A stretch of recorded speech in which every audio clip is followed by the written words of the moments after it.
him some questions. If you don't, I'm just going to have to keep asking him questions, which is fine.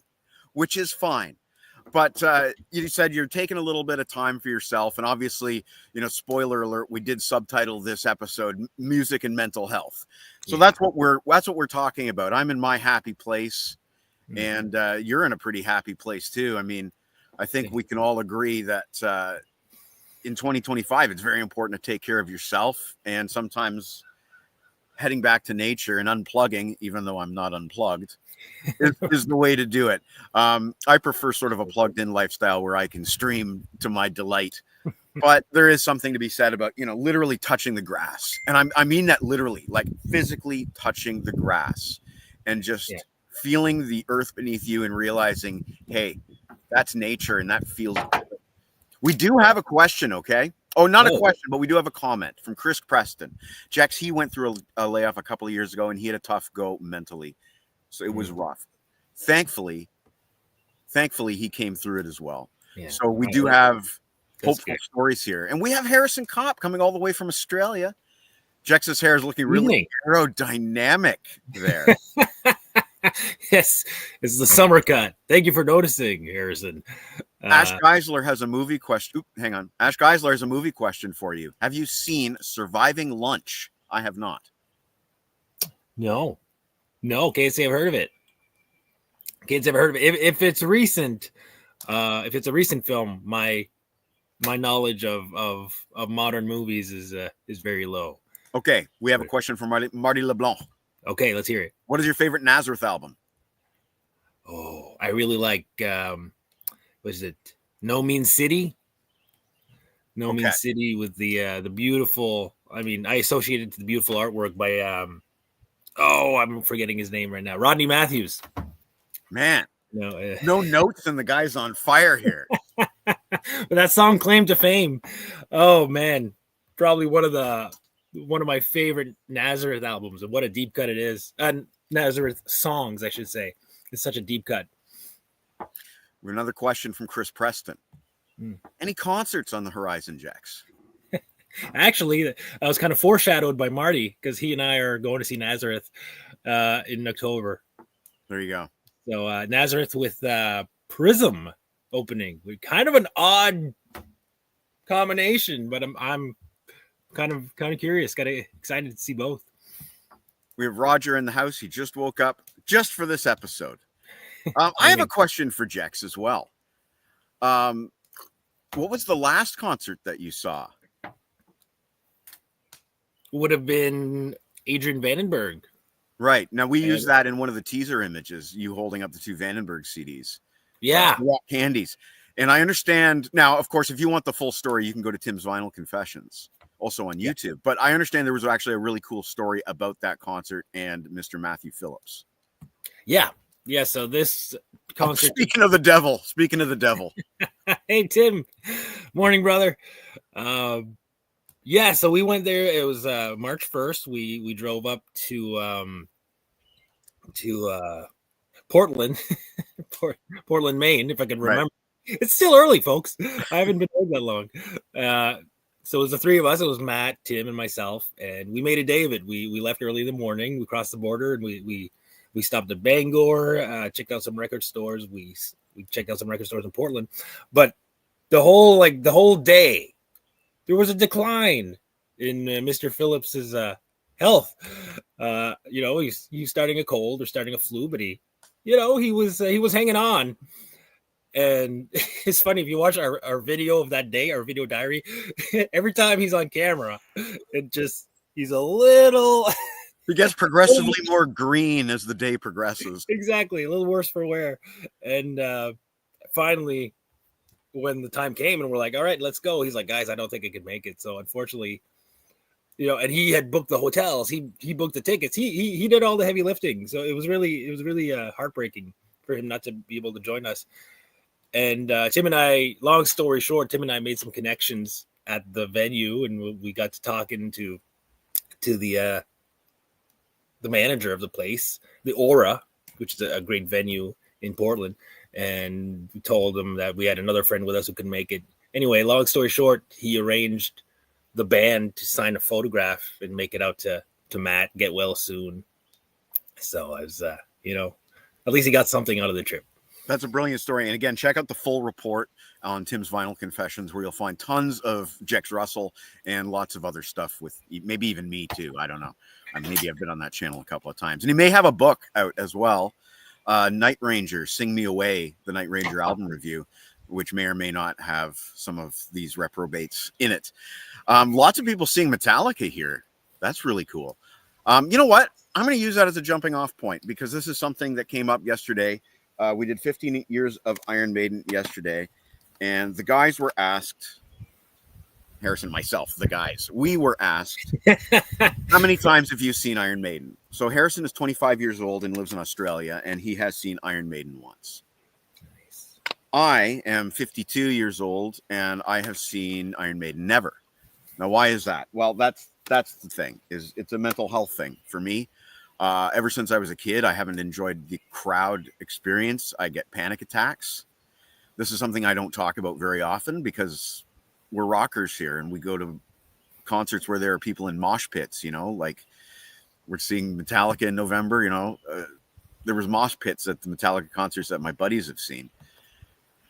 I went to a Black Sabbath concert. I just actually did an interview about this recently, and I hope to be able to post a link for this interview soon. But I saw Black Sabbath in 95, and there was a mosh pit, and I didn't like that. And there were stage divers, and I didn't like that. And I vamoosed to the back of the crowd, and I lost track of my friends. And it was kind of one of those unpleasant concert moments that sometimes happen to people with high anxiety. And I am prone to panic attacks. I am prone to high anxiety. So I have not actually seen a concert since early 2020, when I went to see my sister, Dr. Catherine's CD release party for her 2 albums ago album, Masked. That's the last concert that I saw. The last concert that I saw before that would have been like Max the Axe, or one of those local kind of shows, Hello Hopeless. We're going to hear some Hello Hopeless on today's show, by the way. Nice. So that's kind of my mental health confession. When 2020 rolled around, I started seeing a counselor again for the first time in since 1995.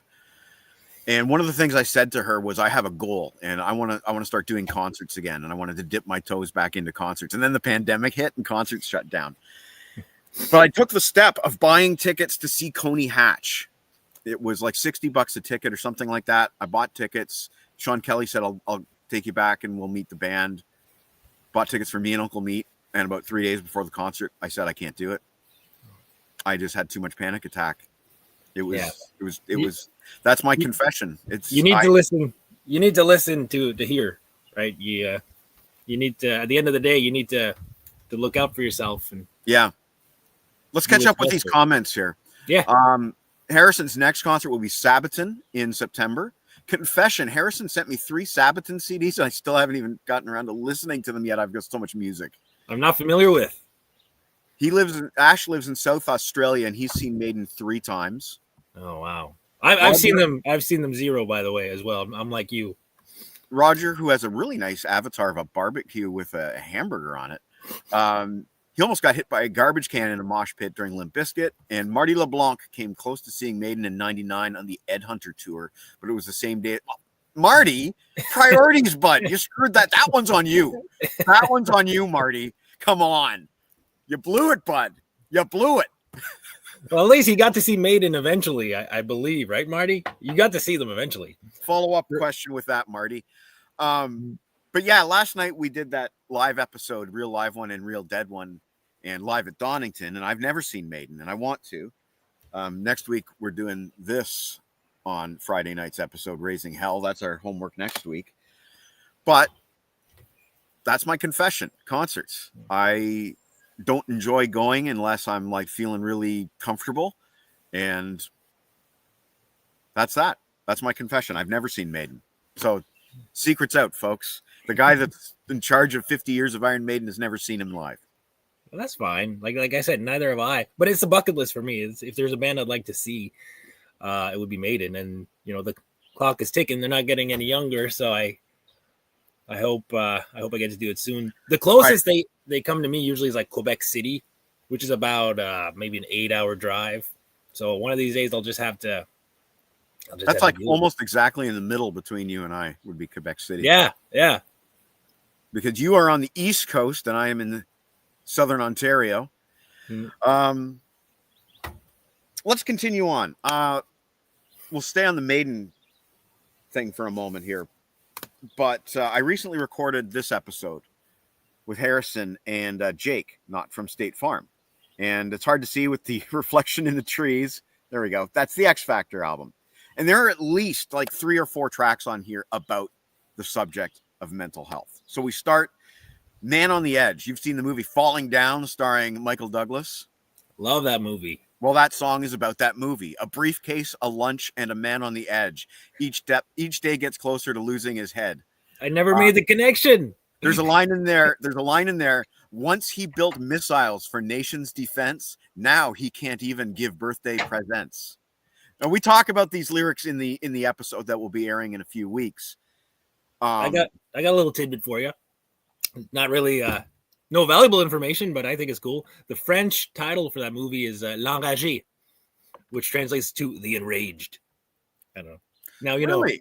Yeah. Well, his rage was a really quiet rage, in this movie until about the midway point when he acquires. It's almost like a video game. He acquires this bag of weapons. And that's when things really start going off the rails. And one person he encounters kind of pushes him over the edge a bit. Yeah. Chris Preston, man. I know that you really are not the kind of person to back out a concert, so that's a heavy statement there. Oh, and he was at the Coney Hat show in Kitchener. It was at Maxwell's Music House is the name of the venue, where Dr. Catherine has also played. Thank God he got some help and he's back to going to shows. He had an amazing experience meeting Billy Idol and Steve Stevens. Now go to Twitter and follow him on My Rock and Roll Heaven. That's where he posts the majority of the stuff. Good morning, Kiefer. Thanks for joining us. There you are. Hey, Kiefer. Nice avatar there. He's got the Scenes from a Memory album, which literally is a psychiatrist meeting. Dream Theater. That's a psychiatrist meeting. You're right. Most of the time, he always gets a seat at the concert, except the smaller venues. Yes. When I saw Deep Purple, it was standing only. That's Nope to having seen Iron Maiden. Oh, I thought he did. Let me see. We got a lot of comments here. There are heaps of bands that he's never seen. Ashley, my buddy from Norway has seen Iron Maiden close to 200 times. I didn't know John. I didn't know John was here. John is here. Morning, John. You know what? I had a surprise for you. Yeah. Please welcome to the stage, Mr. Johnny Klauser from my music corner, from his music corner of the world. Morning, John. How are you? Good morning. Forgive me. I'm eating breakfast and still waking up. So and yes.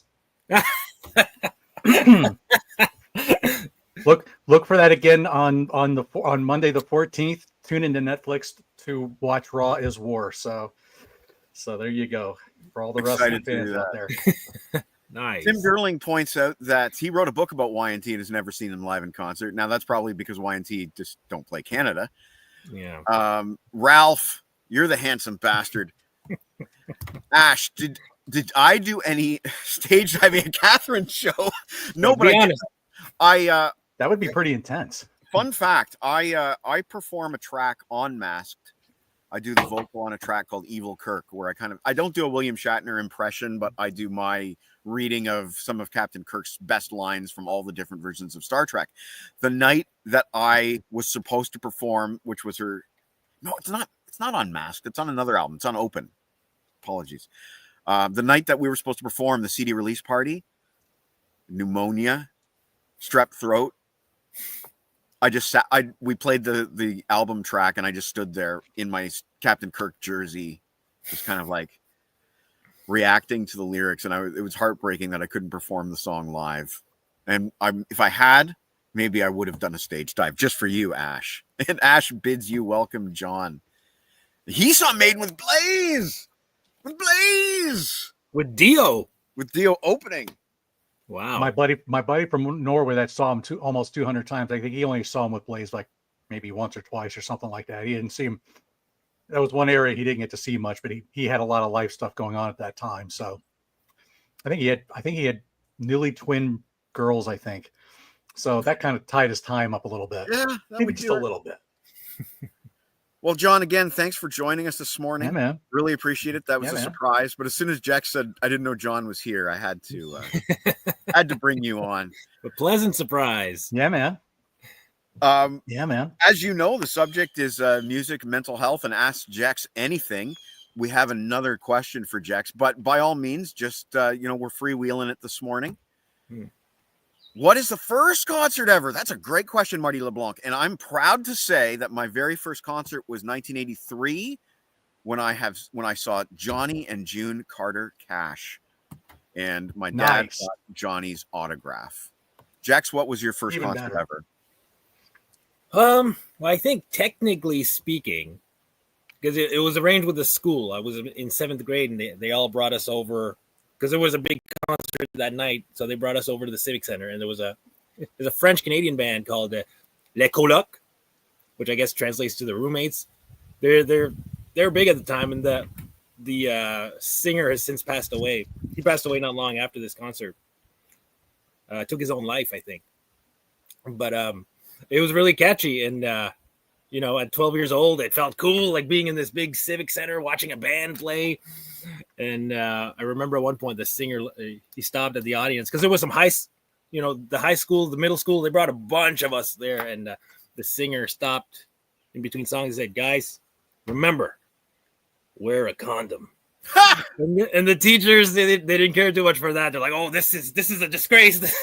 Hey, Jex, look what Chris Preston's first concert was. Honeymoon Suites, big prize. Big prize tour. Never heard of it. No, we've never done any videos about that. Jex, before we move on to Johnny, I'm just curious, what was the first band that you saw that maybe we've heard of? Hold on. Trying to think. I didn't go to a lot of concerts growing up, usually because of the distance or the money. But first one I remember is Anvil. Yeah, I think Anvil. Okay, nope, cool. We lost Johnny. We lost Johnny. We'll get back to him. We'll ask that question of Johnny. My first concert from a rock band. I'm trying to think now what my first concert from a rock band would have been. There was this band. They called themselves the Band from Florida. They were called Free Fair, and they were like a cover band, and they played high schools. So that was like my first rock band was Free Fair. Oh, my first real rock concert would have been Helix at the Center in the Square in Kitchener, Ontario, with Nova Scotia's Haywire opening. And I know Chris Preston is going to know who Haywire was. Haywire. And Jake Knott from State Farm is here. No, you didn't scare him away. He's back, and he's looking better than ever. Marty LeBlanc, first concert with Shania Twain. That's cool. And Fall Out Boy for Roger Stevens. That brings us to wow. Ash's first well-known concert was Iron Maiden in '85. That would Power Slave tour. And Chris Preston just saw Haywire. I didn't know they were still together. These comments are coming in so fast. Holy crap! I wasn't expecting such an attendance this morning. We have more people watching now than we did last night for the Maiden show. Because the return. It's Look the return. Tim, holy crap. And we have Bug in the house as well. Alice Cooper with Great White in 1990. My God. It's because we've been drinking coffee. Jake Knott from State Farm. Okay, so a few people are done. A few people are done with the awesome concerts. Let's ask Johnny Metal what his first concert was. The Stray Cats. The Stray Cats! 1984, my brother got me tickets. I have an older brother, and a lot of his music tastes were more into he was starting to get more into like the doo-wop and the 50s style, 60s style music. And so the Stray Cats was like a big thing for him. So excuse me. So yeah, that ended up being my first concert. So yeah, first I don't remember who was opening, but I think it was like a local band, and then there was like another like a cappella doo-wop group. And then but I don't remember their names to save my life. But yeah, and then I wouldn't graduate to Iron Maiden until like about a year and a half later. So that would have been my second official concert. So, but yeah, Stray Cats on the Rant and Rave tour. I was talking about Stray Cats yesterday with my dad. We were in the car, and Rock This Town came on. I was like, I haven't heard this in a while. I said, I need to look more into the Stray Cats and pick up their vinyl next time I come across it, because I like the whole rockabilly thing, Oh, we lost Johnny again. We lost Johnny again. I wanted to talk about Haywire real quick. Chris Preston mentioned that they're still playing the summer concert circuit. I didn't know that. I dated lead singer Paul McCausland's cousin twice, I think. I think we went out twice. My apologies. I must be having some weird internet that keeps knocking me off here. Quite all right, Johnny. No problem. I'm just trying to think. Should I say her name? I guess it doesn't matter. Paul McCausland's cousin. I won't say her name, but it was interesting. She stood me up. I was supposed to drive out to Hamilton where she lived, and was waiting for her to call, saying, "Yeah, you can leave now. I'll be ready to go in an hour or whatever." And she never called. Wow. So Paul McCausland's cousin from Haywire. Anyway, probably for the best. Johnny is eating and I'm hungry. Dude, I had the best bacon this morning. It's just a protein bar, dude. It ain't much. I had thick cut bacon from the local butcher this morning, and it was for real the best bacon. And he's lying. That never happened. Things that never happened. Haywire was not fantastic. I'll tell you another thing about Haywire, Chris. I was not impressed with their stage presence because one of Paul McCausland's stage moves was like he like fell down flat in his face and like lied down on the stage flat in his face. Like that was supposed to be cool. And then Helix come out and freaking Brian Vollmer is, I've told this story many times. Brian Vollmer climbs the not scaffolding, but the structure to get up onto the mezzanines. He runs around the center in the square, around the entire mezzanine. My buddy Bob Shipper and I were in like, I think the second row of the mezzanine. And instead of reaching out to slap his hand because I was too shy and anxious, I just was like, yeah, man. But Brian Vollmer like ran right past me. Okay, let's catch up with some comments here. Holy cow. I can't keep up. I'm sorry if I'm missing comments, people. Vollmer is a beast. He still does that stuff. I've seen the footage. Yes, he does. And Haywire has zero stage presence. It was so painful. So it wasn't just the show that we saw where McCausland just that was his stage move. Dude, we'll talk. But we started making our own burgers here as well. Okay. I'm going to direct it back to mental health. You guys keep remembering that it's Ask Jex Anything. So keep those questions coming in from Mr. Jex Russell. He hasn't been on for a while. I wanted to talk about something that I'll use this as the prop. This is the amazing Blaze Bayley album, War Within Me, which I've rated very highly. I think I gave it a 5 out of 5 rating. Well, the song War Within Me, like that's obviously a metaphor for mental health. So we get to the lyrics, and I love Blaze's lyrics, by the way. Never give up. I won't back down. Get stronger, be harder, be tougher, be proud.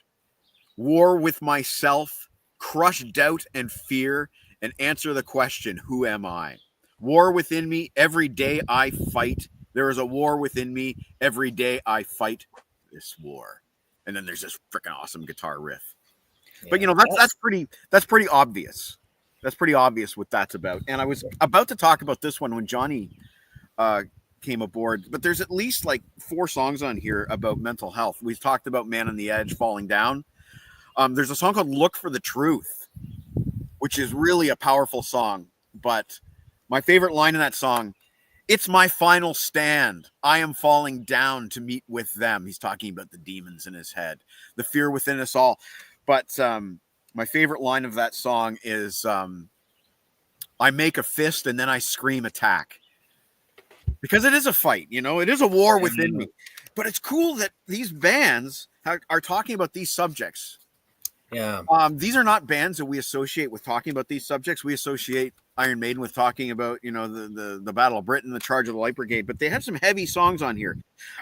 When they did this album, Steve Harris was not only going through a divorce, but Steve Harris's father had just died.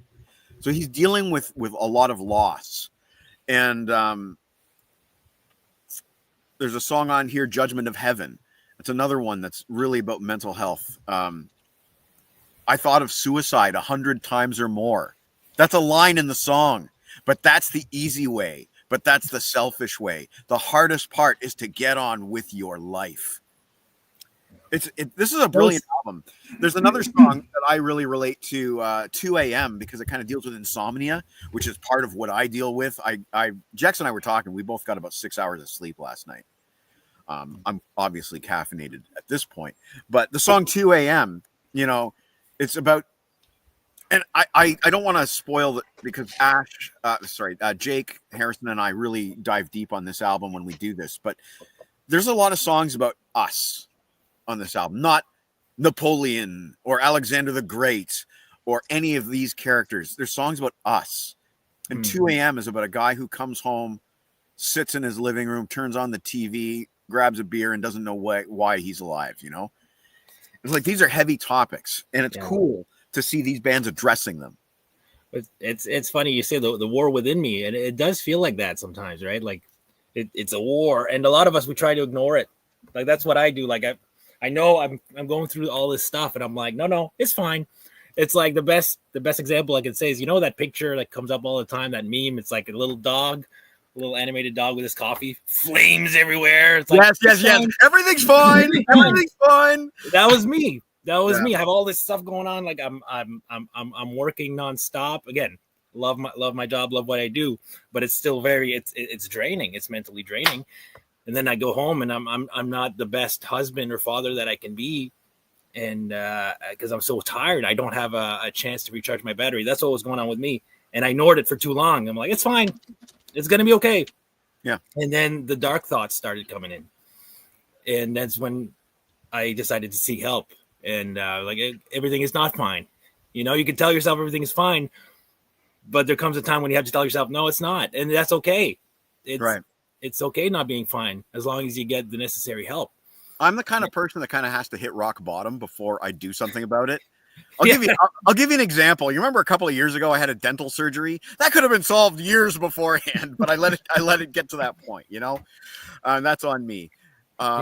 I could have helped you with that. We got string. There's cars. Johnny, true story. I went to work one day and had like a horrible toothache, and I'm like, I can't take it. I need an emergency extraction. And the dentist said, I can't do an emergency extraction. You have what's called an impacted molar. It's a very complex surgery. I can book you for like 9 months from now. So he gave me some antibiotics to kill an infection and I, deal with the pain. But that's what I get. That's my own anxiety. That's my own fear. That's one of my big triggers is doctors and dentists. I'm really sorry that I'm not able to put all these comments up. I'm not able to keep up. But we do have a question for Jex. In addition to congratulating him below. What is your prize and favorite vinyl in your record collection and the story behind it? Oh man, prized.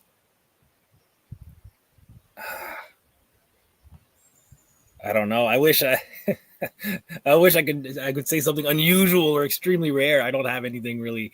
Maybe we can circle back to that question. Do you want to circle back to it? I could tell you one that I'm really happy to have. I think is again, nothing rare, nothing uncommon, but I have the Anthrax Among the Living, 1987, which I qualify as one of my prized possessions, just because Anthrax is one of my favorite thrash bands. And around here, I never come, because people should know I don't shop online ever. For me, it's the thrill of the hunt. Right. And I never come across Anthrax vinyl ever. And that one there, I found it for a good price, and I was so happy. And actually, what's the story behind it was actually documented. I have a video. It's the 2016 Moncton Expo with Pla, which is one of our most popular videos. It's the first video we did together, I think. And people saw the energy between us. And I found that record. I just couldn't believe it. And I'm just happy to have it. Again, nothing rare, nothing uncommon, but I just like to have it because it's nothing I ever come across ever. We have to go back to Bug's comment here, and I'm so sorry to hear this, Bug. Yeah. We have a friend of my co-host Uncle Meat by the name of Paul McLeod, and maybe we'll play Paul McLeod's song during this show. But we lost him to mental health. I think it was in 2016. I think he's been gone 9 years. I think we all know somebody or have somebody in our lives who've dealt with this. There is help available. It's not necessarily easy to access or what have you wherever you live, but there is help available in Canada. You can find there's a 1-800 number. I'm really sorry I don't have this information. There is a 1-800 that you can call and talk to somebody if you are in need. And there's lots of services in local municipalities as well. My wife, in fact, volunteers. So, you know, maybe this is the time that I should talk. Never shop online. Sure, Mr. Facebook Marketplace. That doesn't count. There's no shipping or nothing. You go pick it up yourself. I'm talking about Amazon, eBay. Yeah. Mr. Sure. Technicality. Well, if anybody's going to be Mr. Technicality, it's going to be TVC. I want to talk real quick. I'm going to monopolize for a moment. I want to know what Ash is first. Oh, Anthrax yes, album. Ash. Okay, let us know your first favorite Anthrax album. There you go. It's not necessarily Ask Jex Anything. Jex can ask questions too. I'm going to monopolize for a bit and just kind of talk my personal story because I did promise that I was going to tell a chapter of my story that we've never told before. And for this, for my musical show and tell to relate to this, we're going to go with Mr. Mike Patton. This is a very rare Faith No More bootleg, Kings of the Absurd. It has some tracks by King's X as well, just to fill out the disc. Mr. Mike Patton is someone who has suffered from mental health issues. You might remember that a few years ago, Faith No More had to cancel a tour because Mike Patton was having unspecified mental health issues. Good morning, Christian. Nice to see you. His favorite Anthrax album is Spreading the Disease. That's a good pick. Good one. Okay, cool. So, you know, Mike Patton basically called into work one day and he said, guys, I can't do this. I need a leave of absence. And we have to give Mike Patton a lot of credit, especially in heavy metal. That's considered weakness sometimes to have to cancel a tour, to not man up, to not, you know, pull yourself up by your bootstraps and that kind of thing. And these are false things. You know, we don't live in the freaking 16th century anymore. We understand a lot more about mental health. And I reached a breaking point myself in the year 2012. I just started my blog and I was very proud of what I was writing. I had a lot of support within the community. And I was out there very publicly talking about my life. And this is a subject that I chose not to disclose when I was writing my blog. But in November 2012, I was stressed out. I had 4 bosses. 4 bosses. 4 bosses. Oh. I reported to 4 bosses. And one of them, Chris Toos, knows who I'm talking about. One of them, Chris Toos, also worked for. And he was a nightmare of a boss. Just like, Mike, I need you to do this. And it's like, no specifics. Just do this. And it's like, you don't give us enough information to do the job. And just ridiculous expectations all the time. And taking care of Jen as well. So I had a breaking point and I was talked into going to the doctor. And the doctor said, what's wrong? And I said, I just started talking. And I said, well, I've got 4 bosses and nobody listens. Nobody understands. I have to take care of my wife and all this other stuff. And I broke down in her office and she said, hold on. She wrote me a note. She says, here's 2 weeks off work. And it was that simple. I ended up being off work for 4 months because I ended up seeing a psychiatrist as well. Now, psychiatrists, for the record, it's not like The Sopranos. You don't sit down on a couch and tell the psychiatrist your problems. That's not what a psychiatrist does. A psychiatrist pushes medication. I personally, I did not like what Zoloft. I was on Zoloft. I did not like what it did to my stomach. I was feeling sick to my stomach all the time. A lot of these you have to take with food. I don't necessarily have the best regular eating habits either. So Zoloft and myself did not work. Sure, Tim. I'll do that as soon as I'm done talking. No problem. Hang on, Tim. So medication on me, they didn't work, but I was off work for 4 months. And in that 4 months, I worked hard. I signed up for a program at the local hospital, all free. Maybe I took 5 or 6 mental health courses in total. I can't remember the number, but I kept my workplace informed that I was doing this work. I worked on it every day. I considered it my job to be taking care of the mental health. So I did my readings.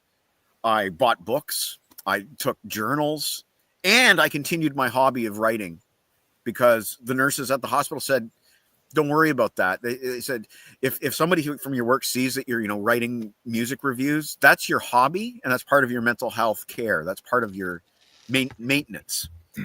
So I did this 4 months worth of courses and whatnot. And I also started doing support groups at night. Now, support groups don't work for me.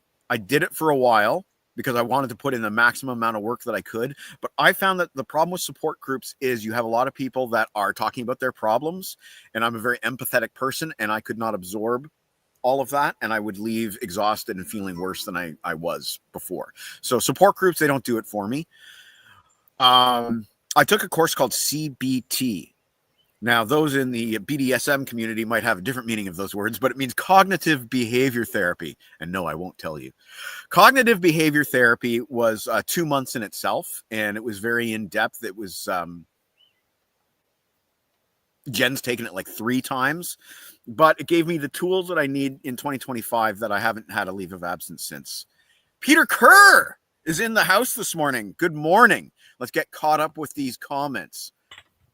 Talk therapy is very helpful. I highly recommend it. Jex, I have to say you're a great friend to me, like a brother, and helped me through a lot of issues. Well, Marty, that's really great to hear. And I am going to throw it to Jex for a moment. I'm going to drop out and send Tim Derling a link so he can join us and talk. So Jex, why don't you just, I don't know, or Johnny, ask Jex a question and I'll be right back. Well, I have I'll tell my little mental health story because maybe it's been told on on this channel, but I have a song called "Scars Too Deep to Heal." You may have heard me talk about it a time or two. That song came out of a night where I was at I went through a course called the Dale Carnegie course. It was kind of a public speaking thing to kind of help you, handle how you talk in public situations kind of thing. And we had one night where we told everybody was telling like a lot of like really deep stories from their life and just how they handled things and stuff like that. So it was a heavy night. And I remember coming home and I started getting these lyrics for writing the song, and that's how it came out. All these years later, now I kind of look at this song as my PTSD song because there's 3 subjects in the song. There's a woman who has been tired of being abused, and she snaps and gets rid of the abuser. The second one, I think, is one you and I can relate to, Jex. 9 to 5 is hard to live. When you're 9 to 5 is hard to live when you're buried in the flood or something like that. And it's the 9 to 5 life and how hard it is to sometimes it gets very stressful and you just don't want to keep living that life. And so what do? You drown it away. Some people drown it away. Some will do it with alcohol. In this particular song, that's what it was used. But then what happens when you get so drunk that the bartender wants to take your keys and he's going to arrange a way home for you? The guy gets in his car and what does he do? Runs a family off the road and kills them all. He walks away without a scratch. Third verse deals with war and all that, where all that comes from. But Jex, you and I have dealt with this whole 9 to 5 thing, and where it doesn't matter what the addiction is. It can be drugs. It can be alcohol. Heck, sometimes it can even be doing stuff like this. It can be that stuff behind me. Yeah. Okay? Anything that feels like a compulsion where you're not in control might be that thing. There's always addictions. Pornography. That's another. People turn away from everything because that's what they want to drown their life out with, and that's not the answer. That's definitely not a good answer because then your balances get all wonky and shifted. And they don't know where they're going. Yeah, and it doesn't cure anything. They're Band-Aids. No, they're Band-Aids. And what happens when those Band-Aids get ripped off? The bleeding, you can't stop the bleeding because not even a tourniquet is strong enough to keep that from bleeding too much. And I would realize this about 2 years after I wrote the song. I got to a point where I was about ready to walk in front of a speeding truck. I was going to get out on the highway. Literally, I had moments of this. I got on the highway. I was just walking, and I'd see a tractor trailer coming at me 55, 60 miles an hour. And I had thoughts about just wanting to step right out in front of it and just let it run me over. And thankfully, I never got to that point. And I had one night in 1997 where I came home after a Christmas Eve service and I watched It's the Wonderful Life. And I realized, you know what? You're George Bailey. You're throwing your life away.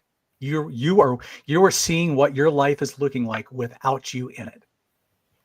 And whether you were here for good, bad, or indifferent, you were put here for a reason. And then that's what woke me up, and I realized, okay, take me, I'm yours. Do whatever you got to do with me, but take me, I'm yours. And, I've been going through that same struggle this last year or so. Still there. Today's been a much better start to the day. But Jex, I don't know if that resonates with anything with you or Mike, or Tim's been kind of rotating around in 360. So, He's spinning. He's spinning round, maybe right round. But yeah, we just had to, you're right. It is a choice, but then it's what we do with those choices and how we keep fighting each day and keep balancing. Because right now my balance is still all screwed up between family life, the desire to do the stuff behind me. I don't even right now. I'm at a point I don't even want to listen to music. I don't want to play music. I don't want to talk about music. I don't even want to create music. Yeah. And that's and I have a channel called My Music Corner. I get it, buddy. I worked.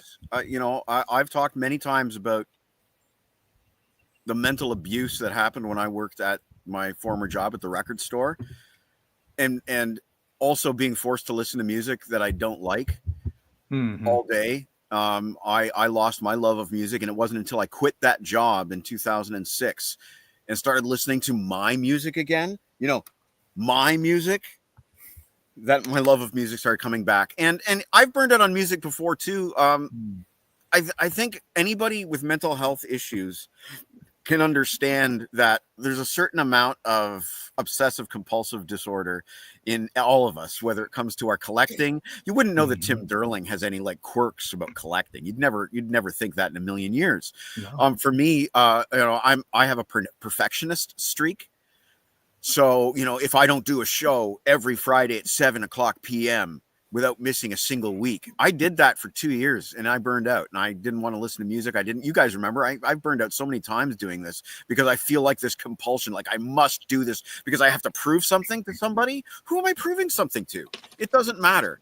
I know Jex and we had a period in 2023 where I was going on and doing shows with Jex every single afternoon at 3:00 p.m. that I could because I felt like I had something to prove. And I didn't have something to prove, but fortunately we had good shows as a result of it. Yeah, and that just kind of goes to show the contrast, because I was doing that on company time. I was doing that from the conference room at my previous job. It was that quiet, and there was nobody there on Friday afternoons.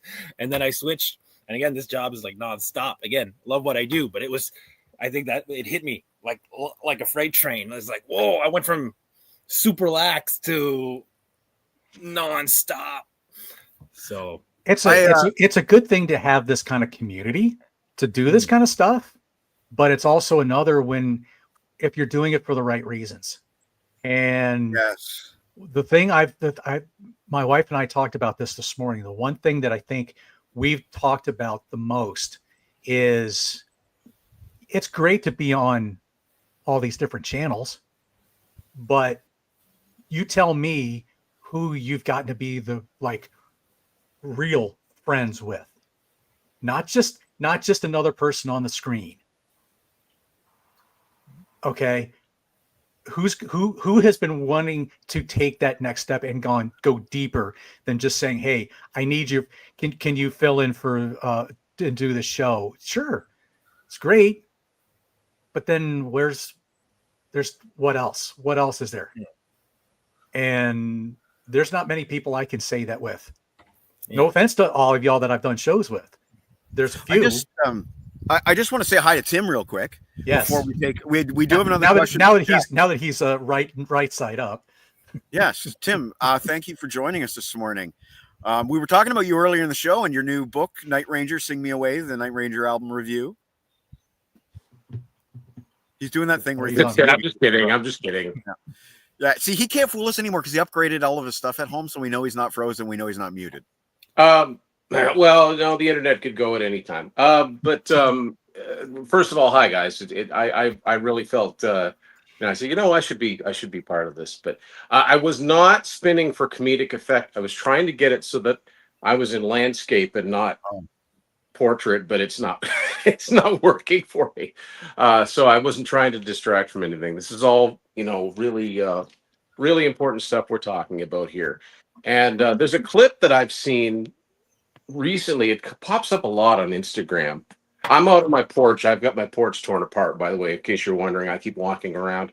But there's a clip of James Hetfield from a Metallica concert. Looks like a fairly recent one. And I'd say they're in the middle of Fade to Black, and he must stop up the song. Obviously, that's a song that was misunderstood by a lot of people. And James says some very, very powerful words about it. The gist of it is the world is a better place with you in it. And, we need you. We want you to be around. And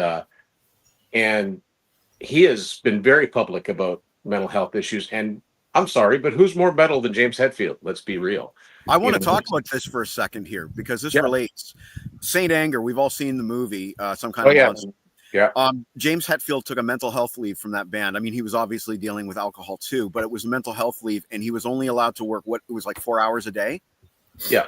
And Metallica did not respect that. They worked. Lars and Kirk obviously had not gone through it at that point, and they actually thought it was selfish. And I didn't when I first saw that, I didn't completely understand it.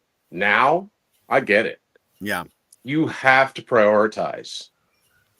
When I took the leave of absence that I talked about earlier, when I came back to work, it was a very scheduled return. So I worked 4-hour days for 2 weeks, 6-hour days for 2 weeks, and then I was back to my full 8-hour days. But they respected that, and it helps the transition big time.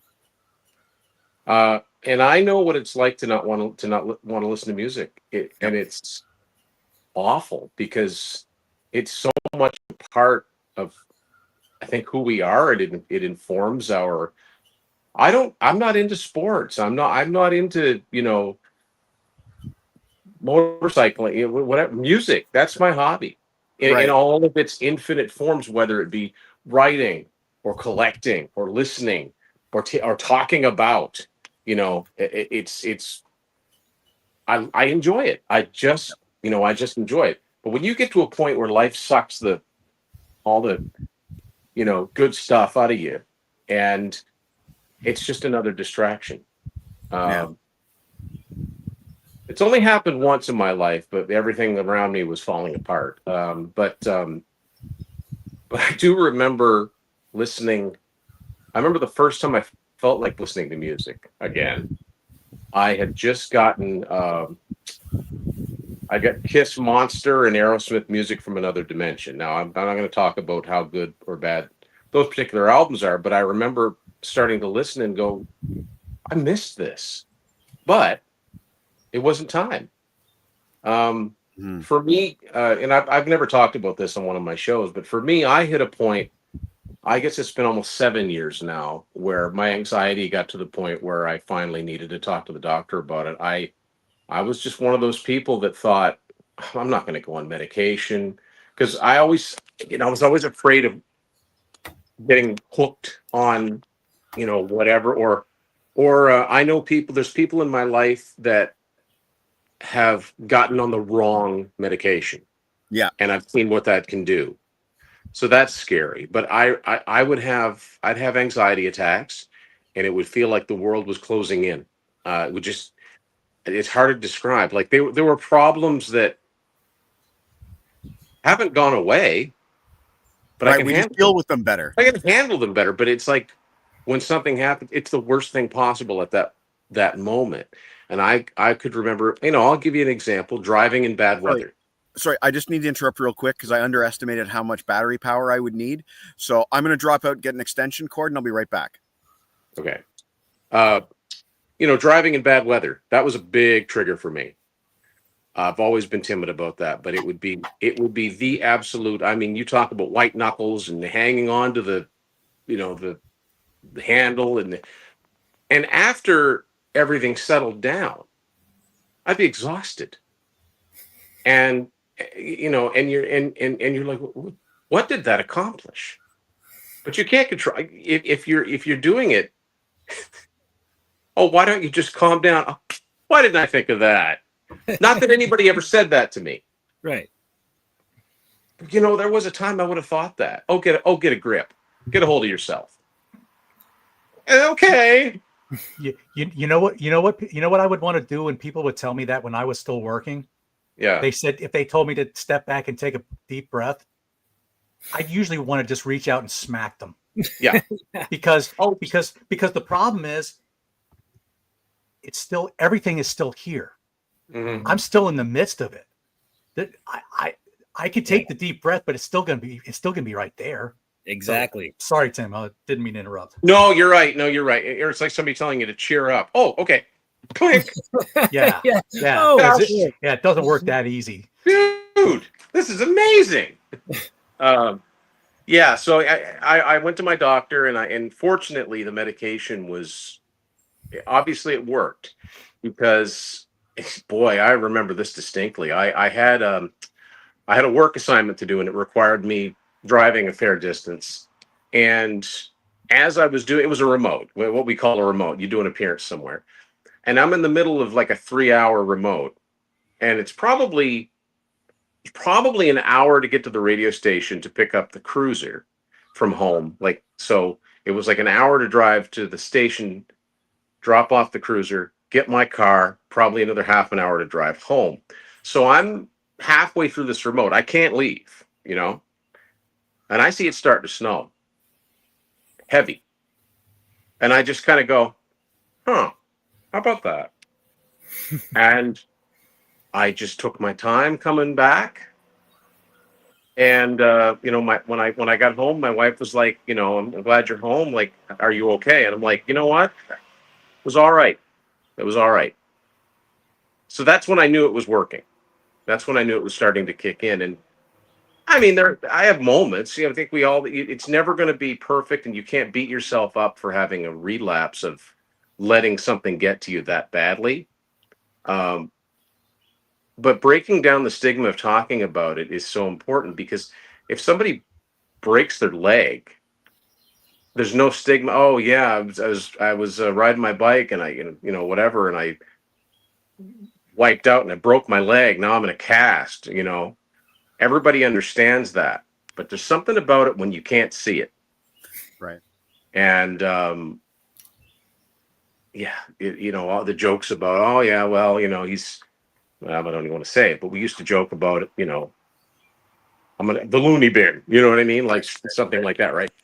I don't talk like that anymore, because it's too real. And I've got too many people that I love, too many people in my life, and people like all of you guys that I've gotten to know, that there's so many of us that are dealing with this, and so many of us that continually, the more I talk to people, the more I find out about these things. But Bug situation being a really good example. I had no idea. And sometimes Bug's in the new Night Ranger book. Bug Campbell, he's the super guy. He's our proofreader. Right. I didn't know that. Yeah, he's got the guy that's got the patience to sit and go through that stuff, because I can't do it. I suck at it. He's been on a lot of my shows too. He actually, Bug is somebody that is in the province, right? So like Jex has met Bug, Great guy. But super guy. And I had no idea. And some people are better at carrying on with life while they're dealing with things. Some people aren't so good at it. Right. And there's no shame either way. If you can, do it. But if you can't, take as much time as you need. And when it comes to things like doing a music channel, look, it's supposed to be fun. If it starts to feel like a burden, you're not obligated to anybody but yourself. You know? Right. Yep. Take all the time you need. Take all the time you need, and it just doesn't matter. Yeah. All that matters is you. Yep. And I've got, really that my story's not any different than a lot of other people's, but I think it's great that we're all talking openly about this. We're all Mike and I were having a conversation about this, how many people that we know are dealing with stuff. And I said, man, life is hard. Life You know what? is hard. Everybody's level is we're all at a different level, and things that one person might think, I don't know how I can deal with that. Somebody else might think, well, I'm not worried about that. I'm more worried about this. We're all dealing with something. And we're all, and there are things that happen. There's people that we love and we worry about. And, it's just, life is hard. And sometimes you get beaten up enough that you got to talk to the doctor. You got to talk to a doctor. You got to talk to somebody about it. That's right. And you can't make anybody talk. I've learned that. Right. You cannot. And that's one of the hardest things when let's talk. Great. That's about as effective as saying, just cheer up. Yeah. Right. Let people know that you're available to talk. You cannot pry it out of them as much as you'd like to, as much as if they can make that breakthrough, they'll feel better. Yeah. For me, talking was the hardest part, because that's when it's real. Once you bring it out there, if you can hide it, it's not real. It's not there, right? Once you say it out loud, you can't take it back. Right. Yep. But it's But that's also okay. the best thing. It's also the best thing you can do, because it's like, because you're not. And just as I said that Tim doesn't freeze anymore. But yeah, I always say it's torture being me. And it's because it's true, because nobody knows what's going on inside my head but me. yeah. And even then I can't explain it because I don't understand it. What did Ozzy say? No one ever understands me. I don't even understand me. Right? Ozzy has a lot of insightful lyrics about these topics. Mm-hmm. There's more than just the Clown Prince. Whether of he rock wrote and them or roll. not, but yes. Whether he wrote, Bob Daisley probably wrote a lot of them. But I think what Tim was saying was once you get the stuff out in the open, you're more able to be your authentic self. Yeah. And you realize how many people you can relate with you. Something, it reminds me, and we're going off base a little bit, but not much. It reminds me of something I heard Miles Goodwin say from April Wine when he was alive, at a concert, because he has a son that suffers from, one of his sons has diabetes really bad. It's the bad kind, right? And he talked about how he was doing a show somewhere with Mountain and with Loverboy. And after he said that on stage, Leslie West from Mountain and Paul Dean from Loverboy both came up to him and either said, I can't remember the exact specific, said either, Miles, I've got the same kind of diabetes, or my son's got the same type. And he said, it's like buying a white car. Because once you buy a white car, you look around and lots of people have white cars. That's so true. Or a brand of car. All of a sudden, it's like, hey, look, there's another Chevy Equinox, So, and the other thing that once you get it out in the open, everybody's experience is different, but there are similarities, and you can say, you can speak from the heart and say, look, I get it to an extent. I don't get all of it because everybody has a unique situation, but I get the anxiety. I get the hopelessness, the closing in thing. The closing in thing was the worst, because you'd get tunnel vision and you can't be your best self. You can't, like John said, you can't be a good husband. You can't be a good father. You can't be a good friend, and it makes you a really shitty YouTube host.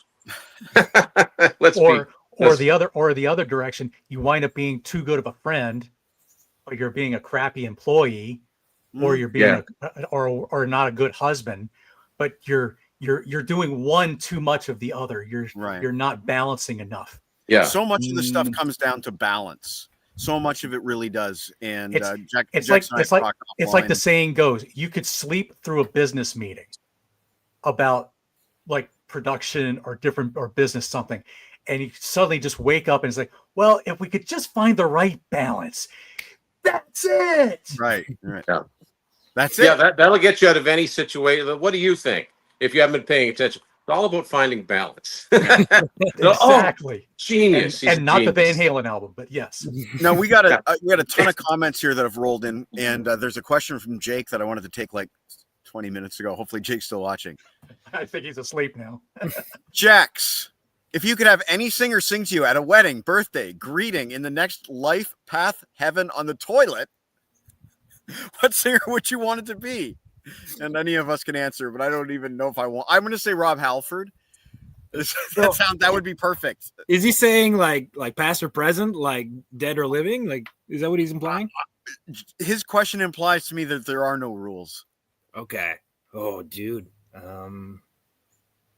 Let's see. Yeah, you guys, if you guys have answers, I'm going to think about this. Rob Halford. Because Rob if you're Halford? taking if I'm like he said, taking a crap on the toilet, like taking a crap, it would really help me out.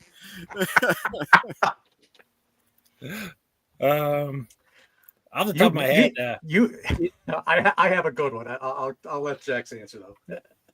Well, I know there are a lot, but he just came to mind, so I'm going to say it. I think Ian Gillan.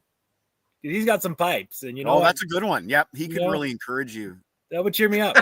I just pictured you're having a maybe had a little bit too much Italian food, and he's like child in time. He's like,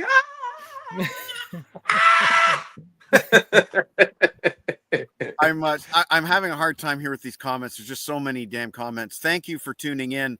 I don't know. It's trash. That was like 10 minutes ago. Tim, medication is important. I won't write a novel, but I was misdiagnosed and put on the wrong meds and had disastrous consequences. So good on you for saying it. And like I said, the Zoloft was making me sick to my stomach. Yeah. Well, that's why I'm hesitant. Like, I don't want to do drugs. I want to do everything but not. Yeah. I don't want to do Jex, it's sometimes you do need, you got to take that. I think it's a chance we're taking. Let's put it this way. And there's somebody that I'm very close that's in my life that's a loved one that will tell you the same thing. Once they get the right, I hate to say it, balance, then you can continue living. You can not just exist, but you can continue living. Yeah, that's the problem. You just don't want to take something and say, well, I think this could do it. No, I knew somebody that happened with. Unfortunately, they're no longer with us because it messed them up too much and they took their life. And this was a dear friend that it still breaks my heart remembering the news when I heard the news. Yeah, don't ever try and self-medicate, I would say, Jex. Make sure a doctor's with you the whole time. And most doctors will say within generally I think it'd take a couple weeks before you start to notice, but they'll say, look, if it's getting worse, come back. It's not the right thing. That's right. It's not the right combination or whatever. Don't go to the GP and say, well, yeah, make sure you go through the clinical saying, well, okay, this proves that you need to take this to help balance this. You don't just guess. But there's also follow-up appointments. Usually there are like say 2 weeks later, you'll go see the doctor again, and the doctor will say, well, how is the medication working? And you might say, well, I haven't noticed any difference, but I'm sleeping less, or I'm not hungry, or I'm having weird nightmares at night. And these are all things they want to know, so they can say, okay, well, that one's not working, but there's one that has a similar effect that doesn't have these harmful ingredients, blah, blah, blah. Christian says Zoloft is terrible, had Bell's palsy and was put on that for it. What? Oh my God. That doesn't seem... Bell's palsy, for those that don't know, it's that thing that, Rick Savage from Def Leppard has had it for 30 odd years. It's like when one side of your face is frozen. Wrestling fans know Jim Ross, JR. Yeah. He has it. Yeah. Zoloft doesn't seem like something you'd prescribe for that. No, but who knows? A lot of these medications have multiple usages, yeah. But, I can't speak to that. I can just speak to the fact that Zoloft didn't work for me because it really interfered with my eating, and Yeah. I had these weird episodes where I would feel like I was going to throw up, but I wouldn't. It was more like I would just regurgitate just water, and it was really weird and uncomfortable. And it would happen first thing in the morning at work, and yeah, I needed to get off that medication, and I did. And I am not on medication. I haven't been on any medication for like, I don't know, 10 years at least. It just didn't work for me. I do spend a lot of time with counseling and doing all kinds of other stuff. So I try to compensate in that way, and it's working for me right now. But all you guys know, I've had plenty of breakdowns in the last couple of years too. But you know, and that's a key thing, especially getting the right counseling. Yes. And I've gone through 3 counselors. One was great, one was not, and then one was great again. Didn't one suggest that you go to a jazz club or something? Yeah, I should have. I'm not making the. I'm No, sorry if I shouldn't Yeah. have said that, but No, that's no, stuck. It's like, glad wow, you- that is not. I'm glad you brought that up because it actually goes back to something that we were talking about at the beginning of the show. But that I should have bailed on that counselor. I should have followed my instincts at that time because there's lots out there, and you can try them on for size like a pair of shoes. They usually give you a 15-minute meet and greet for free. So that was a counselor that I had for about a year and a half when my original one went on a leave. And I thought she was going to be okay, but she was really focusing too much on activities because I mentioned that, I haven't been to a concert in many, many years. And that was something I wanted to dip my toes back into, but we talked about Metallica and mosh pits, and we talked about all of this at the start of the show. And that's not a good way to dip your toes back in if you have that kind of anxiety. And I also talked about wanting to get out and do more during the winter. And she's like, "Oh yeah, my husband and I like to go see jazz clubs, like to go to jazz clubs." And I'm just like, I don't need suggestions. That's not what I need. It might be just the right thing for somebody else, but I remember I'm like, that's not a Mike solution. I would go to a jazz club. I would go, but it wouldn't be something that I would do necessarily because I want to go to a concert and that's a way to dip my toes back into it. I would go because I was like in the mood for a smoky jazz, kind of like dark innuendo kind of evening. But it was the activities. There's this constant suggestion of activities like, oh, why don't you do cross-country skiing? And it's like, you guys know me. And when I want to do something, it usually is something that just kind of hits me out of the blue. Mm-hmm. You guys have known me many times. We've been in many conversations where you guys will say something and then I will say something completely weird to that. But you guys triggered a thought and I'll be like, I'm going to spend today making a video about the entire Journey discography or whatever, but it has to hit me. If I do an activity, it has to hit me. It can't be, I suggest you take up cross-country skiing. That's not gonna do it. Marty LeBlanc has heard that strip clubs in Montreal are good for mental health. No, it's not.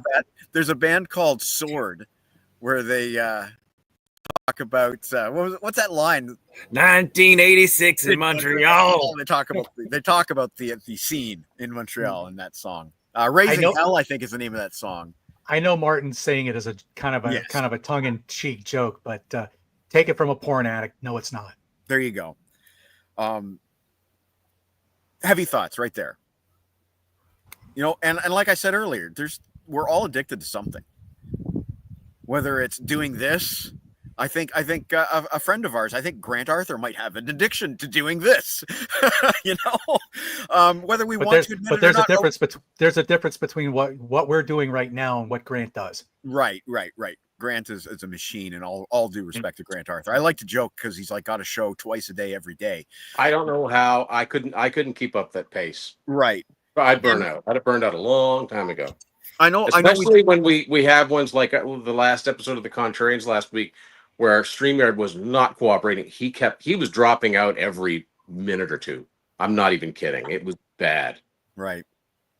I discovered why I was dropping out. Because it kept wanting to touch up my appearance, so I had to uncheck that box. Oh, well, your appearance doesn't need any touching up. Well, yeah, it's an automatic. I've learned that. I'm not that good looking to begin with, but yes, apparently I had that button checked just for the lighting or the appearance look, and apparently StreamYard had some kind of update. Well, yes. Apparently that was being cantankerous with it, so I unchecked the box. I haven't dropped out since. Usually what I have to bunch of new features is set it to low definition. Yes. Otherwise it'll be like it blinks a lot. So we have a question. We have a question for Jex from Marty LeBlanc. Jex, how did you meet Tim Derling? Well, I came across one of his videos. It was 2016. It just came up on my feed because I was watching a lot of like vinyl collecting videos at the time, and I saw a video, and the thumbnail was a bunch of guys outside of Spin It Records and Video, which is a local store. I'm like, hey, these guys are local. I'm gonna click and check it out, and so I started watching, and I would watch regularly and comment, and come to find out we're close. And then one day in 2017, because we were kind of talking, we started chatting on Messenger, and then one day he said, hey, I'm going to be in Moncton, you want to meet up? And we met up for the first time, exchanged some April Wine tapes that I gave to him. He gave me Y&T, and instant friendship. I have the same Alf plushie. No, it was a talking one, but I don't think it doesn't work anymore. I've tried to replace the batteries in it, but it doesn't work anymore, unfortunately. So it's awesome. He just had that in the room. I remember getting this for Christmas in 1986, 1987. Wow. Kind of would have had to have been around there. Yeah, something like that. I can't remember, but yeah. So there you go. That's awesome. Watch out for the Ochmonics. Well, I think it's just awesome that we've had so many great questions and comments this morning. I know Jex, just before we went live, Jex says, I'm kind of anxious about not having any viewers this morning. And here we are with many more than we had last night for 50 years of Iron Maiden. So this is great. Well, when Mike and I earlier this week were discussing, like, let's do this show. And then he tells me, 8 a.m. Saturday. I'm like, this is a Q&A. We're not going to have anybody that early. Yeah, but I was concerned too, but I was hoping that the Australian contingent, consisting of guys like Ash Geisler and Peter Kerr, would be in the house. I knew we would have Roger in the house, and I'd already talked to John. Also, if you're where Jex and I are, it's actually 9 a.m. True. Yeah. That helps. And Harrison was here earlier today as well. So yeah, I'm glad that this worked out well. I do want to start wrapping it up because we have been on for an hour and a quarter. So I'm going to throw it back to Jex real quick and see if there's anything else you want to address. I have a couple more CDs I want to show. Yeah. Is Nature of the Beast a mental health related album, or is that just? Oh no, that was because you were talking about April Wine. That's why. And Marty has been up since 5 a.m. Me too. That's part of my insomnia issue. It's for, oh, wow. Thanks for staying up late, Ash. Wow. And he wants to that's today. That is today. That's this afternoon. So Jex, throwing it back to you. Is there anything else you want to talk about? I'll talk about some more music before we go. I do. I want to address, I want to piggyback on a few things that were said. Both John and Tim, you talked about like not enjoying music anymore, and that's where I was at, because for me, if I'm on the go, whether it's in the car or if I'm walking or on the bus, because I do take the bus to work, I always need to have my headphones and music on. And there came a time when I couldn't even find the energy to take out my player and put in the headphones. I was just like, no, don't feel like it, which is unusual because it's always, I'm excited to listen to this, I'm excited to listen to that, and there's comes a time when it doesn't get exciting. And that's when I think if the things that bring you joy don't bring you joy anymore, that's when you need to consider things. That's a pretty strong indicator. Yeah, exactly. Right. And a lot of us just ignore it, and you shouldn't ignore it. You should pay attention. You should reach out, whether it's to a doctor or a therapist or talk to friends. Like and that's another thing that John Clauser mentioned, the community. And I'm very happy to say that these three men sharing the screen with me have been there for me. We don't just do videos together. We are friends, and they do reach out and check on me, and I do the same. And that's important for mental health. And I think anyone needs that community and that group that you can confide into. And we don't just talk about music. We'll talk about our personal lives, and you need that. You need to be able to let that out. And yeah, You know, I wanted to chime in on that and I'm say going to that. piggyback off that for a quick second before we go back to you. But I think the pandemic changed a lot of things, that now everybody has this kind of access, and we are able to make these kind of connections so much more post-pandemic. So if there's one good thing that came out of the pandemic, it's the fact that we can make these kinds of connections. And, 20 years ago, 25 years ago, you were pretty much limited to the people within your physical circle. And now I have some of my best friends on the East Coast. I have one that lives in Birmingham, Alabama. I have one that lives, several actually, that live in Australia. Great people that I'm glad I've made a connection to. Marty LeBlanc is another wonderful human being that I've met through you guys. So yeah, I think we are, as much as we do not live in happy times in general, I think that we do need to take it all with a grain of salt and remember that certain pieces of technology have united us in ways that were impossible when I was first experiencing my very first mental health issues back in the 90s. I was limited to the people around me, and now I'm not. Throwing it back to Jex, though.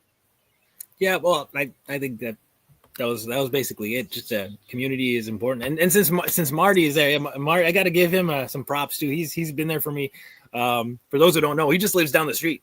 Like he's a stone's throw away. So lately, I've been needing to get out of the house. Sometimes, like if I feel my anxiety getting too strongly, I reach out to Marty, and he's always available. We go to Tim's, no, not to Tim's, but Tim Hortons coffee shop. I heard the dogs barking the other day, and I went to the door, and there's nobody there. There's two guys just hanging out on your porch drinking coffee. Yeah. Oh, hey, Tim, we just thought we'd come and drink some coffee. If they showed up, then my first thought would be like, okay, something's dreadfully wrong. They're not here for good news. Or we just went on a road trip. We had to get away, so it could be for good news. Am I saying his name right? Marty LeBlanc? Hmm? Am I saying his name right? C is silent, right, Jack? That's right. The C is silent. Just Marty LeBlanc. LeBlanc. LeBlanc. Yeah. Okay, got it. P in pterodactyl. Yeah. Which is better than the P in the pool. I'm going to ignore Roger's question because it's not something that Jex is really interested in talking about. I'm curious though. I wanted to talk about. Well, you can read it in the comments. I'm not going to put it on the screen. He's asking about your anyway. Well, actually, hold on. Well, okay. You do want to? Okay. Go ahead. I was going to screen these questions, but go ahead. No, I don't actually, and that's one thing I wanted to chime in on is because when I got laid off, because I was working out at my previous employer in that building, we had made ourselves like a little makeshift gym, like a little homemade gym. My boss had brought in some weights and everything, and I got like every lunch hour I would go there and work out, and that kind of worked wonders. That's like the dopamine, the endorphins, like it's so great for mental health, right? So when I got laid off, I lost all access to the gym, and that kind of had a role in my kind of decline, not working out, not having the dopamine, not having the energy to do any physical exercise, and that kind of, there was a depression there where I looked at myself in the mirror and I feel like, oh, I lost everything. I'm just a skinny guy now, which a lot of people that are close to me have told me, yeah, it's not that different. You haven't lost that much, but I feel that way. I have a low vision of myself. I have low self-esteem. I always have. I have low confidence, and I look at myself in the mirror and I see this scrawny, skinny guy. But the minute I work out, I feel like this. It's show him, Johnny. Show him. Yeah, exactly. I was never that ripped, but that's how I felt good. So yeah, physical exercise is important. I went jogging the other morning, my first morning here on Thursday. I woke up, I went jogging. Yesterday, I went for a bike ride with my dad, and that's good. That's been good. So, yeah. That's the one thing that we haven't really touched upon, which I know Johnny Metal is very much into, is the physical activity. It's very important to keep your, Dash says you're He-Man. 30 physical activity is very important to the 30 pounds down since the beginning of the year for me. So that's awesome. I was thinking when he said something about, the biceps, I was just picturing Thor, not Marvel Thor, but Thor the singer. John Michael Thor. John Michael Thor blowing up the hot water bottles. We talked about Thor quite a bit on our Canada Day episode. So this is for Roger. This. There you go. There you go, Roger. Roger, get your tickets to the gun show. Hey, Roger, do you know any good plumbers? Because these pipes are about to burst. Roger's getting dark. Roger, hey, Roger, call animal control. These pythons are on the loose. Oh, God.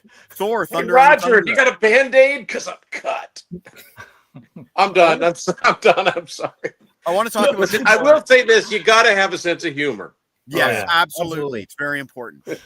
I don't want to end it on a dark note, but I did happen to leave these. I was trying to end it on a light note, but you insisted. Maybe we should, Tim, load up a couple more jokes, okay? Because I want to bring it back to the light side after I talk about these two artists. But we just lost Mr. Brian Wilson. And if there is a tragic story about mental health, Brian Wilson's one of them. You know, if Brian Wilson had come along today, he would have been properly cared for, perhaps. But he self-medicated, obviously. And, you know, people used to just think he was weird, lying in bed like Brian Wilson did. You know, I understand that he's not insulted by that song, but it's kind of, it doesn't hit me the right way. He's performed it. There you go. He's performed it live. But, you know, I've spent entire days where it's like, I don't want to get out of bed. And I know that feeling, right? Yeah. But Brian Wilson, fortunately, made something of a comeback and a return and made some brilliant music after that. And we have to give him a lot of credit, and his family a lot of credit for pulling him back from the edge. One guy who really wasn't so lucky was the late, great Rocky Erickson from the 13th Floor Elevators. He was arrested, I believe, for having one marijuana joint or something ridiculous, you know, in the 1960s, and he was jailed. And he had schizophrenia, as far as I remember, and he was shock therapy and all these horrible things that don't do anything. And, you know, Rocky never really recovered from the damage done to his psyche.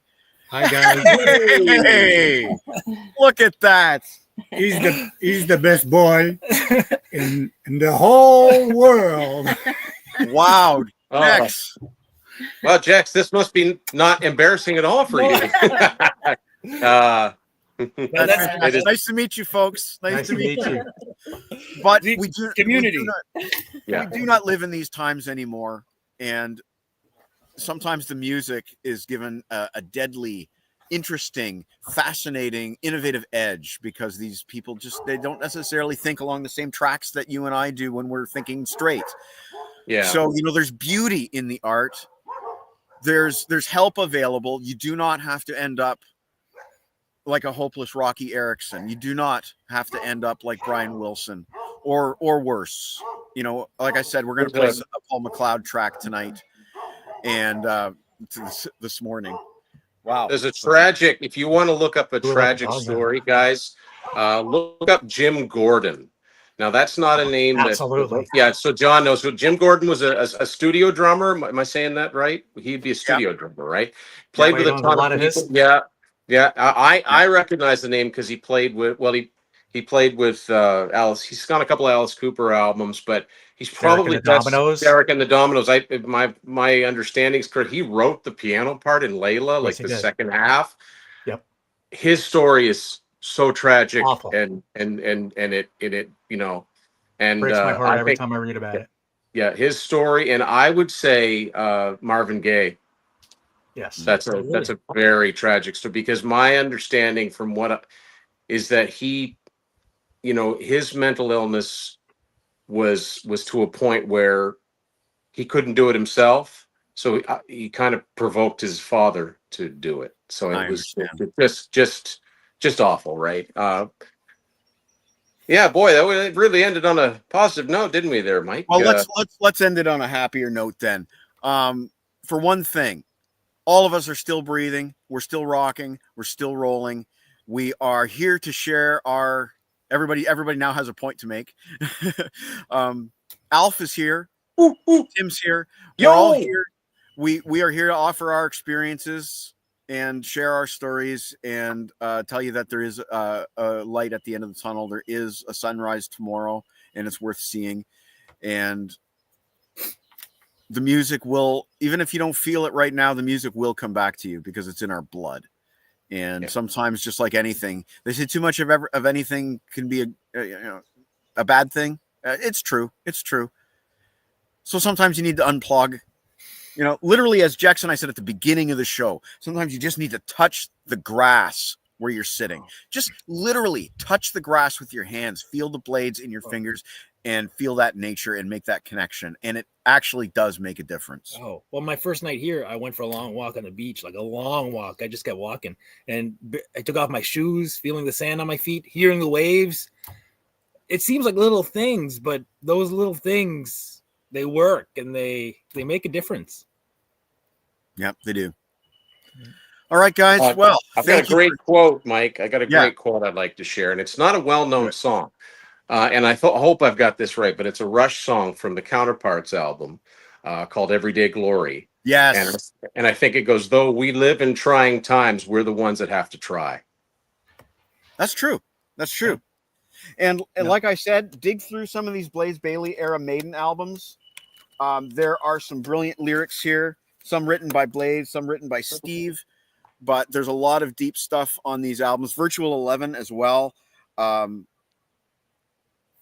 some great stuff. Just trust me on this, and we'll be diving into it on 50 Years of Iron Maiden. Next week on 50 Years of Iron Maiden, Harrison and I will be live on Friday night to talk about this. What is this, you may say? Well, folks, it's Bruce Dickinson's final show with Iron Maiden in 1993. And for better or for worse, they decided to do this as a TV special with a horror. Oh, yeah. I'd never heard of this until Mike was telling me. I'm like, what? You know what? Just for fun, I'm going to show you guys a little bit of the trailer that I've lined up for next week. Have a look at this. There's a little bit of Simon Drake. Oh, wait. No, I didn't upload it. Oh, yes, I did. Here it is. Okay, have a look at this. There's a little bit of Simon Drake. This is what we'll be talking about next week on Grab a Stack of Rock.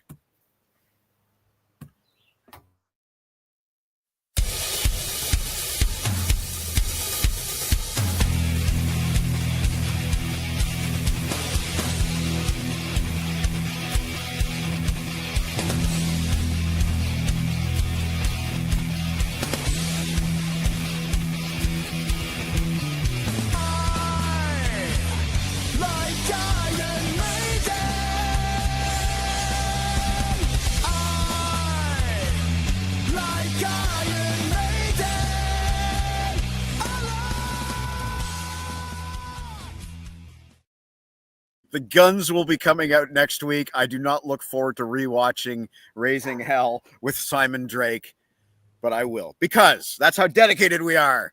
That's how dedicated we are. When we're feeling good, we can put in 110%, and that's what we're doing. Gentlemen, I thank you so much for joining Jex and I this morning. I really appreciate it. Jex, I appreciate you for saying literally like 2 days ago, I feel like going live this weekend. And as you guys know, I always like to end the show on a song. We're going to play two. We're going to play Paul McLeod, Down on the Streets, which we've played many times on this show because he is one of us. He is someone who suffered, but he did not make it. But then I'm also going to play a song called The Match by Hello Hopeless. We talked about them at the beginning of the show. They were one of the last concerts I saw before the world shut down in a pandemic. And I haven't really been out to see concerts since. That's my own battle. Anything you guys want to say before we go out? Just thanks for everyone. Thanks for all the questions. Thanks for tuning in, and thanks to all you guys, John, Tim, Mike. Thanks for being here and all your stories. And I was nervous at first. I didn't want to share too much, but everybody sharing kind of made it a little easier. And it's good to get all that stuff out in the open. And I just want people watching to know that it's important to talk. And if you're going through your own struggles, reach out.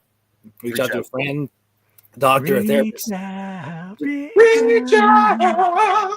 Exactly. Just don't keep it in. Don't keep it in. That never goes well. That's right. I think my thing is, I'm still in the midst of a bunch of stuff, and it's going to take some time for me to get out of that. But doing this, I would much rather do a show like this than anything I've done with. Again, no offense to Grant, but I would much rather do a show like this than with Grant or with the Contrarians or anything like that. Stuff like the real life stuff. The distraction stuff is great, but the real life stuff is good too. But it's much needed. But But I really kind of wanted to end on one. I wanted to piggyback from Jake's question from a while back. Okay. Talking about sitting on the toilet and a singer comes along. Now, you all know I'm not one to cuss on my shows. I'm not one. I don't like to do that. So, but it could imagine me being the Wasp fan that I am. And in the stall next to me, I happen to hear Blackie Lawless. I shit like the bass.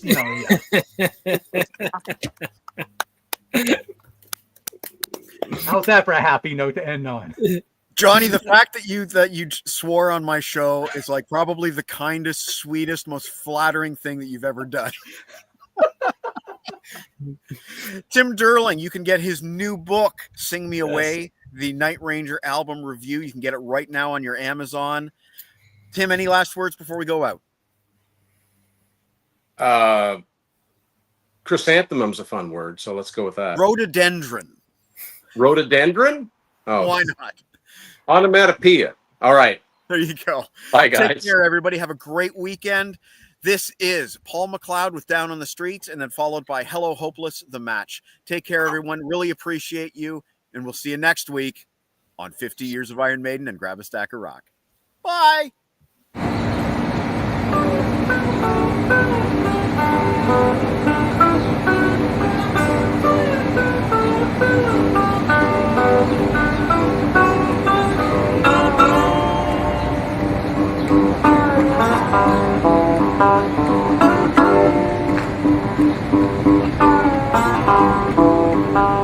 Down in the street they got something going on. Don't tell my baby I've gone for a kid, son.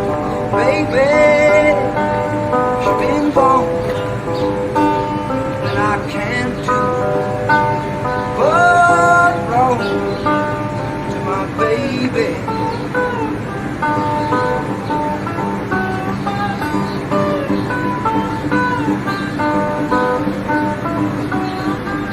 Down in the street they got smoke boots, boys around. Old painted ladies on bright corners with blue hearts. Baby, she's been gone, and I can't do but wrong to my baby.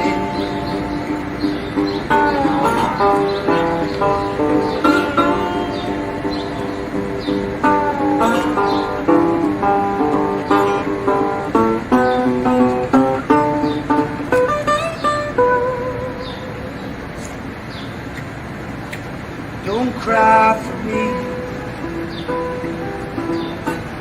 as I tear out my own heart.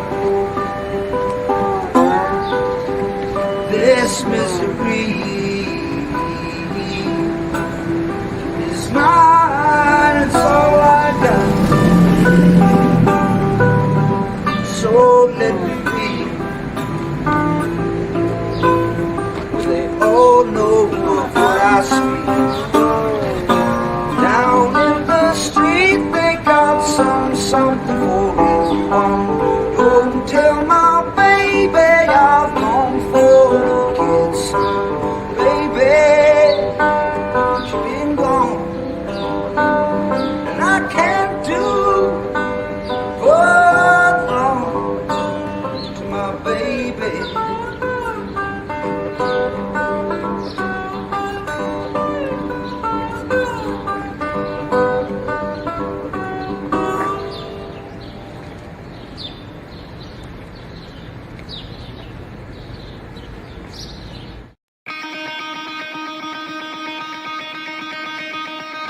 I never wanted to feel this way, like I meant nothing, yours to blame for everything that I have done. You made me feel like the only one.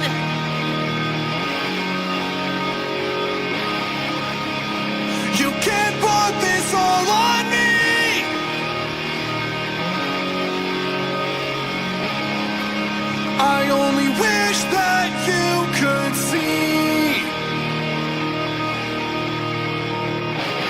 So good luck thinking you're invincible.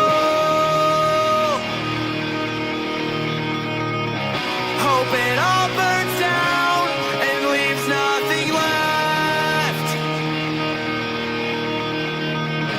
So good luck thinking you're invincible.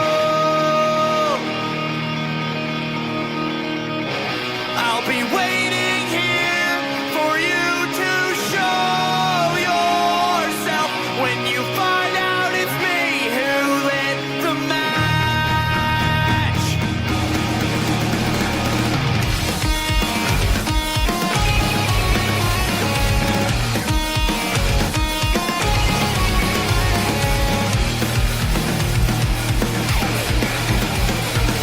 I think I'm stronger than I was before. Now I'm not stuck with all this mental torture. How could you expect me to live with myself by staying with you in this place that I call hell? Whoa, whoa, you can't put this all on me. Whoa, whoa, I only wish that you could see. So good luck thinking you're invincible. Hope it all